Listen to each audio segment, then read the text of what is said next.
Father, what is the church's position on yoga? There are many different kinds of yoga, okay?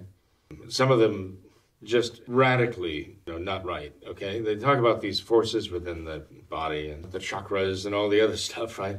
Yoga is so bound up with superstition, pagan superstition, the forces of nature and so on, that it's very hard to separate it. If one were able to look upon it purely as a physical exercise, sort of like calisthenics, right? Then one could say, okay, this is perfectly legitimate as a form of physical training and exercise, because it does require a lot of physical control, builds up strength, builds up balance. These are all good things. But as soon as you start adding a philosophy to these things, sort of like martial arts. I mean, martial arts can be in themselves perfectly good and right and useful in terms of self-discipline, in terms of strength and balance, and even self-defense, for the good.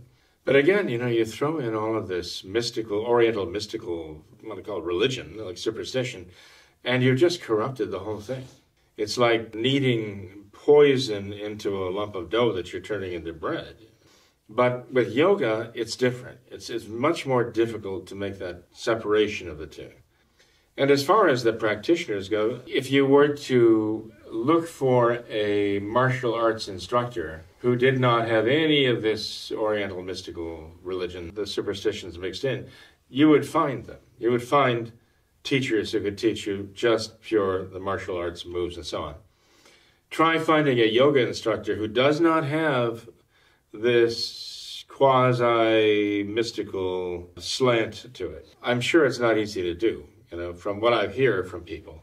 It's really deeply embedded in the yoga mindset. So I know people who do or have practiced yoga without any of that themselves. I just say that it's much more difficult to find, especially to find instructors, instruction, and especially, again, if you're going to a yoga place and learning it, yoga class, it's hard to escape that.